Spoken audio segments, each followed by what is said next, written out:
So Karen's song starts with this: whatever I think I am, I am. Do you all know that? Whatever you think you are, you are. That's kind of how this works. It's pretty simple. Whatever I think I am, I am. The problem is we think a lot of things about ourselves. And we wake up one day and we feel like we're amazing. Then we wake up another day and we feel like we're not. Right? That's kind of how it works. And it says, whatever I think I am, I am. Amazing or not amazing. And then the song is, I declare. So I want everybody at the top of your lungs, without hurting your vocal cords, to scream, I declare on 3. Ready? 1, 2, 3. I declare! Margaret Owens, you did not open your mouth. One more time, just for Margaret Owens, everyone. Here we go, everybody. 1, 2, 3. I declare! Okay, don't make me call you out like that. So, I declare, right? You all just said it. How'd that feel? Great. Really? Did it feel good? I'll make you do it again. No, I declare. Okay, so now I want you to do this. I want you to end that sentence. I declare what? What are you declaring? Like, what would you declare, Genevieve? I declare, don't sit in the front row if you don't want to be called on. I'm stuck here. I'm COD. Oh, you're COD. Good. Well, here's some COD. Ready? What do you declare? I declare that I can have anything I want. Okay, too general. Too vague. What do you want? All right. How about I declare an amazing acting career? I declare an amazing acting career. Yeah, but see, I believe that. Do you? Yeah. Oh, yeah. Right now I do. Right now? Yeah. Why? Because remember who you are. I declare. So, Diane, what are you going to declare? I declare I am healthy. Okay. Who wants that? So let's do it. Ready, everybody who wants that? And I declare I am Healthy. Okay, great. Corinne, what do you want? I declare Love. Who wants love? More love in their life. Let's try that. Ready? I declare love. Okay, great. Mindy, what do you want? I love that you're all sitting here. This is an interactive service. Just to be clear, it's trying to get you to be interactive with the universe, so you're actually telling the universe what you want. Not just, I would love, I'll get right to you, Miss Margaret. What do you want? Fitness. Say that. I declare fitness. What? I declare fitness. Everybody. I declare fitness. Okay, good. Margaret? Wholeness. What does that mean?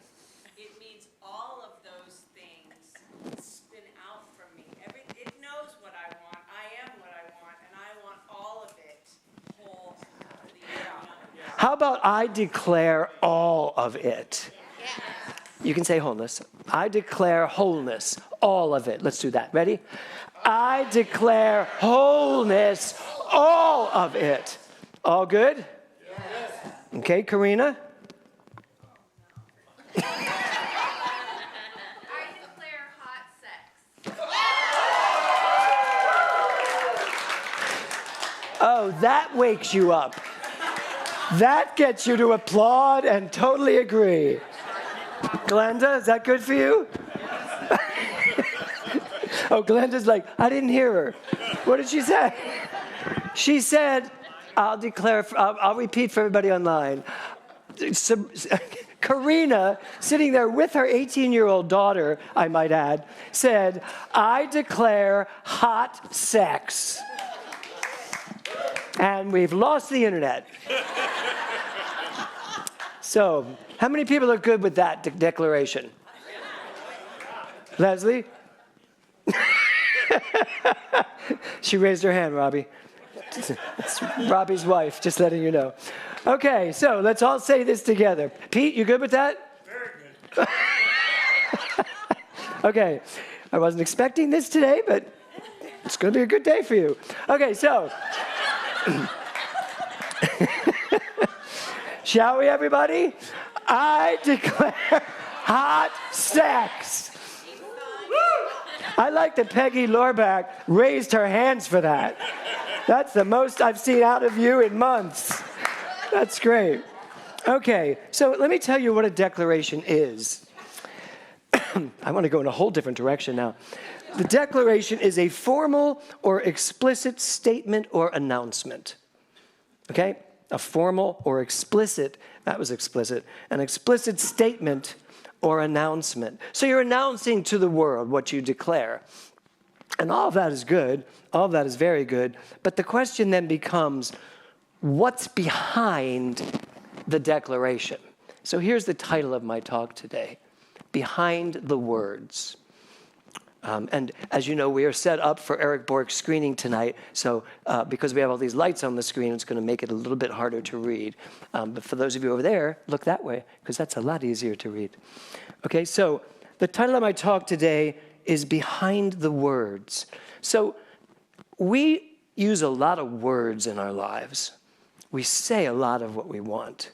We even get excited and are all on board with something with our words. But there's still something inside of us questioning it. Or there's something inside of us saying, really? Do you really mean that?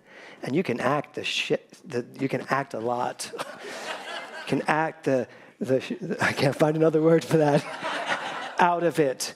I know, right? You can act the shit out of it. Great, good. So, and we can, because we also are acting in a way that we don't realize we're acting, but we are. So the real question becomes, what's behind your words? What's behind the declaration you're making? Because you can say, I want hot sex, I want fitness, I want wholeness, I want all of it, I want health, I want all the things you said, I want a vibrant acting career. You can say that all you want, but the universe does not answer your words. The universe is deaf. The universe doesn't hear words. The universe hears action. The universe hears the soul, the heart. What do you mean? What do you really, and this is what the universe really operates on, belief.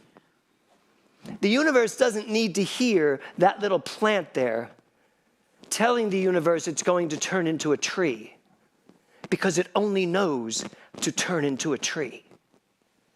Our problem is that we have the capacity to make different choices.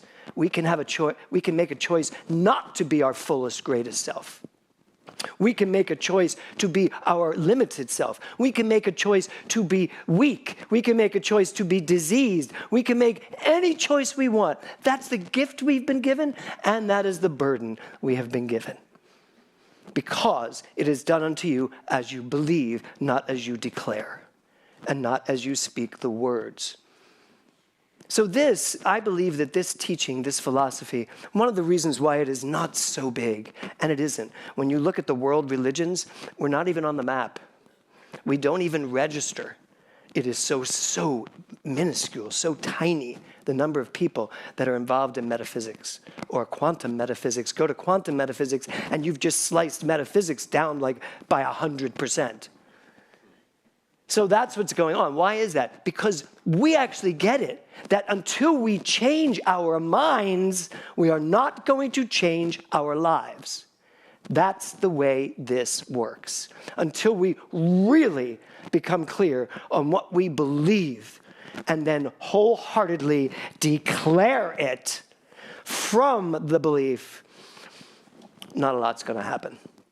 Or it may happen, and then it falls apart. So, Ernest Holmes said this, our belief sets the limit to our demonstration of a principle which of itself is without limit. Now, I've said this quote 1 billion times. And this morning, when I pulled it out of my very dusty Ernest Holmes book, I was like, oh my God, this is like, I feel like I've read this for the first time. Because I'm struck by our belief sets the limit. Our beliefs are setting limits to our life. And then when you go to the bottom of it, we set the limit of a principle which in and of itself is limitless, without limit. So your brain, your mind, your capacity to think and decide and choose, to all of that, that is what is causing the limitations in your life. That and nothing else. So it really behooves us to find out what we believe, because some of us are walking around declaring the hell out of life or the heaven out of life. Declaring, I declare this, I declare this, I declare this. And do you ever wonder why it doesn't come true? And then you know what we do? Through secondary causation, we declare it. It doesn't happen. And now we've bought into a belief that it doesn't happen, that those things don't happen. I remember the first time I really wanted a job as an actor, and I didn't get it. And I was shocked, because I'd gotten everything up to that point. When I moved to New York, I was the yes guy. Every show I went for, I got it. And then all of a sudden, and that went all the way through, for those of you who don't know, I did West Side Story, all the way through, yeah, that wasn't bad. 40 minutes. All the way through West Side Story. And then after West Side Story, I was kind of a target because I was already a Broadway star. And so I'd go in, and now I went in for every big job that was coming, and I started not getting it. And my belief of, I am invincible, I am the actor everybody wants except the ones that don't want me. And that started to get into my head. And then I can tell you, at some point I went into auditions concerned. As opposed to what any actor should do, go into an audition and say, here's what I got to offer. You want it? Great. You don't? Oh well, someone will. That's the only way to audition. That's the only way to use your talents. Because not everybody is going to want to use you. You might not be right for a part. So this whole idea of belief, if you really can get your mind around it, really wrap your mind around it, you will be limitless. You will accomplish and achieve everything. You will get to those stadiums. But there can't be anything in your mind that says, I might not fill a stadium. I might not be worthy of a stadium. I might be too old because, you know, Taylor Swift is what, 12? So, yeah. So Ernest Holmes also said this: the universe is ready to take form through the impulse of our creative belief. So this is the other thing I wanted to tell you this morning about your beliefs. Your beliefs have energy. Your belief is an energy. It's an energetic field. Your belief has a radiant impulse that surrounds it, an energy, a vibration. Every belief you have is based on how much of that belief you embody. And that's I love that he says there, that is the impulse of our creative belief. And every time you negate that belief, that impulse gets smaller and smaller and smaller. I told the story the other day of Will and my no big deal story. And I know most of you know this story, but I'll do it very quickly. I was getting ready for church at the NoHo Art Center, and I was beautifully dressed, ready to go, and I was making a protein drink, and he was like 6, maybe 5, sitting on the counter next to the blender, and Nora was sitting in her chair at the kitchen table, and Kevin was out of town. Well, he was on Broadway doing a show, and I'm putting everything in, eggs, protein powder, strawberries, blueberries, kale, everything I put in there. And I turned away for a reason. I turned back, and as I turned back, Will pushed the power thing. Now, there was no lid on it. And it just went. I had egg dripping from my nose. And I was just like, and I was already running late, which is shocking because I'm so on time. And so I was standing there, and we had been teaching the children no big deal. No matter what happened in life, it was no big deal. And we really wanted to get them to learn that don't make anything so big that it does something to you. And so I'm speechless, which is shocking. I was speechless, and Will just went, no big deal. And I couldn't speak. I just couldn't speak. And then he went a little less enthusiastically, no big deal. And I still couldn't speak. And then I saw the tears come down his face. And he went, no big deal. I know, right? And I was slayed. I was like, no big deal. You're absolutely right. Inside, I'm like, I'm going to kill him. But that's what we do. That's what our beliefs do. We believe it. And then the world does something, and we believe it a little less, and then the world does something, and we believe it a little less, until we're walking around with these half beliefs. And we're believing this, but we're also believing this, which, as you all know, is called mixed messages. And that's what we're giving the universe, mixed messages. So the real question becomes, are we willing to do the work to really know what we're doing? Because I would say most of us sitting here today and all of you online, we don't really know what we're doing. We're really not fully sure what we're telling the universe. The only way we can know is to look at our lives, because our lives will tell us what we're telling the universe. So look at your life and let it tell you what you're telling the universe. Are you happy? Are you healthy? Are you fulfilled? Are you creative? Are you passionate? Is what you're doing in life really making a difference for you? For you, not anybody else, but for you. Ernest Holmes said, and in the book, it is this bold in all caps, we are bound by nothing except belief. So we can sit here and listen to an amazing singer, an amazing songwriter, sing, I declare health, I declare wealth, I declare all of it. And we can feel that like Genevieve was feeling. She can feel that in that moment. But what happens when we walk out the door? Or what happens when we pick up our checkbook and realize, yeah, I'm an amazing employed actress, but I don't have money. I'm not saying you, but anybody, unless it's you. We can say so many things. I want hot sex, but I've not had a date in 5 years. I know that's not you either. But all of the above, health, fitness. I want fitness. I declare fitness. And I can sit here right now in front of all of you and scream it with everybody else. I declare fitness. And then not go to the gym. Not jog, not work out. No, that's not you.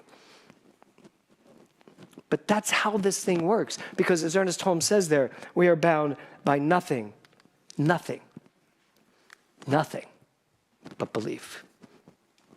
And Walt Disney said this, when you believe in a thing, believe in it all the way, implicitly and unquestionably.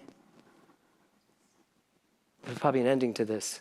When you believe in a thing, believe in it. I'm like, didn't that have an ellipse? When you believe in a thing, believe in it all the way, implicitly and unquestionably. I don't know that we all do that. I don't know that we believe in it implicitly, unquestionably. Has anybody seen the Saturday Night Live movie yet? Saturday night? Kevin or not? Yeah, I loved it. I thought it was just amazing. Watching how they portrayed Lorne Michaels as someone who just was not going to take no for an answer, even though he had his devils and his demons questioning him. And we all know what happened. And listening to the world say, you'll be gone in 2 weeks. Nobody wants to watch this. It's nothing. You don't even know what it is yet, right? As all these lines that came through the movie. And the movie was, I found, to be incredibly paced and designed and directed and acted. These actors were amazing. But when it was over, when the movie was over, we all have the ability to go, and it's still on 40 years later, 50 years later. That's a mind like Walt Disney said, as we look at Walt Disney and what he has created, right? Implicitly and unquestionably believed in. You cannot talk me off of what I believe, period. My daughter passed away, and you could not talk me off the truth that life is unfolding perfectly, no matter what. That I stand in implicitly and unquestionably. That's the kind of belief that moves mountains, that changes things. And that's the kind of belief you need. So, as I said to you, we went to New York. And I want to close with a little story. We went to New York, and Kevin and I are producing a number of things. The play that we went to produce this week was very successful and has an amazing future. And it was fun to be there and to meet all of these high-level yes people that can say yes to your project and make it happen. And that's who was in the room with us for two performances. But we also went to 3 Broadway shows, the three of the top tickets in town to see. But one producer, who I will not name, came in, and for an entire 4 or 5 minutes, the whole conversation was about how theater is impossible to produce today. It costs too much. There are too many fingers in the pot. It's impossible to raise that much money. You have to have way too many producers. And frankly, and the final one was, and the audiences are fickle. Even if you love something and it's brilliant, it's not going to succeed because that's what theater is today. And I had to walk away from the conversation. And he even turned, he goes, look at you. You're going to be doing a $20 million musical. How fast do you think that's going to happen? Yeah, so I'm hearing this conversation, and the other producers that were in this circle of conversation, all big Broadway producers, were all like, yeah, it's gotten really difficult. It's really hard.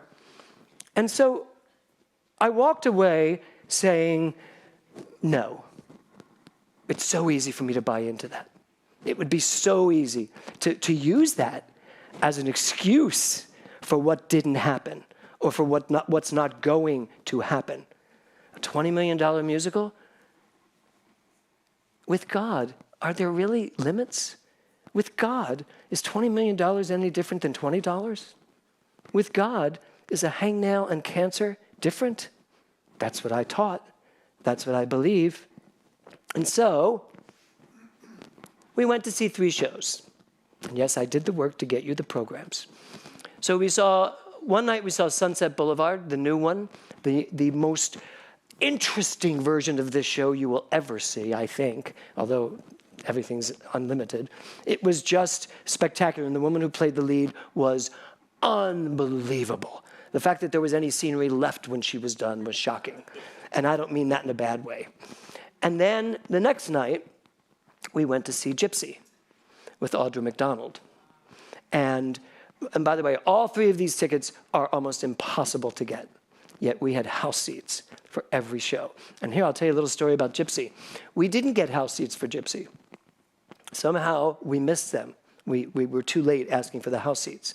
I stayed calm because I've seen every Mama Rose since Ethel Merman on Broadway, and I had to see Audra McDonald, and this was my shot.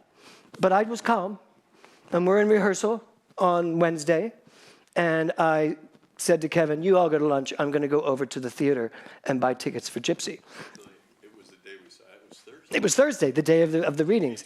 Yeah, in between the 2 presentations. So I said, I'm going to go get tickets for Gypsy, to which someone to my right said, you're not going to get tickets. It's completely sold out. I went, uh-huh. So I went to the box office, and there were 2 women, probably from like New Jersey, in front of me. And you know what I mean by that. I know, I knew you were going to say that. And the woman says, I hear her, and I'm next in line after these 2 women. And the woman says, we just had 2 house seats released, and I can give them to you. And I'm like, don't buy them, don't buy them, don't buy them. And the woman said, how much? And they said, well, they're $249 a ticket. She goes, oh, no, we want the mezzanine. And I'm like, and so they bought tickets to the mezzanine, and I walked up and I said, I'll take them. And she said, oh, you heard what I said? I said, oh, yeah, I'll take them. I'll take them. And she goes, great. And so I paid for them, and I looked at them, and I was like, oh, my God, we are in the 5th row center. She will do Rose's turn. She could spit on me from where she does Rose's turn. And I can only tell you, at intermission of this show, Kevin and I were speechless. When she finished singing Everything's Coming Up Roses, Kevin and I turned to each other. I said to him, I said, she's a monster. I'd never seen Mama Rose as a monster. I saw her as confused and, overwhelming, but not. This woman chewed into that role. I have never seen a performance like this in my life. And then in Act 2, when she does the famous Rose's turn, where she's screaming out about her, she could have been the star to Gypsy, bigger than Gypsy Rose Lee. And she does this whole walk around the ellipse. She's literally as close as you are to me. And she finishes that song, and 2,000 people leaped to their feet and would not stop applauding. And she never missed a beat. She just stood there and acted as though she was hearing 2,000 people applauding her, and tears coming down her eyes, and I was just a mess. I was like, never in my life have I seen a performance like this. But I couldn't get tickets because it was sold out. And then we had tickets to the show I wanted to see. I wanted to see Audra the most, and the musical I wanted to see was Maybe Happy Ending, a brand new musical starring Darren Criss. And it started, and we're sitting there, and we really didn't know what to expect. People were all saying, oh, it was nice, we really liked it. And it started, and it was like, oh, this is really cool. Well, let me just tell you, by the end of the show, first of all, we were sobbing. It was such a brilliant, and I wrote something here. I want to read it. It was a brilliant evening of theater because it was a mirror held up to the human race of what we have become. Subtly, you don't even get it until all of a sudden something happens on stage. I'm not going to tell you because you all need to see this. Something happens on stage and you are in one of those moments like, what am I seeing? And it's just... And that was Friday night. And we left Saturday morning. That musical talked about wiping your memory clean. That it's possible to wipe your memory clean so that you'll be happier. But this year for us is all about come alive in 2025. In 2025, come alive. Coming alive means not wiping your memory clean. It means knowing what your life has been, embracing it all, knowing it was all part of where you stand today, and then getting so clear of who you are that it all leads up to Rose's turn at the end of your life. And I say the end of your life, it could be 40 when you decide to move into the real life of living, what it really means to live. So I say to all of those producers in that circle who say producing theater is impossible these days, to take their life and go ahead and retire. Because guess what? It's going to be impossible for you because that's what you believe. Or you'll have mixed results from it all. But for me, it is not only possible, it is probable because I know who I am and I know what this universe is all about. It is about a happy ending for everyone, the ability to live life to the fullest, to be fulfilled, to be, as the quote Diane said, to know what makes you come alive, and the line after it is, and do it. So my final remarks to all of you today is A, do the work to see what makes you come alive, know what makes you come alive, understand it, believe that whatever that is you can do, and then go do it. Namaste.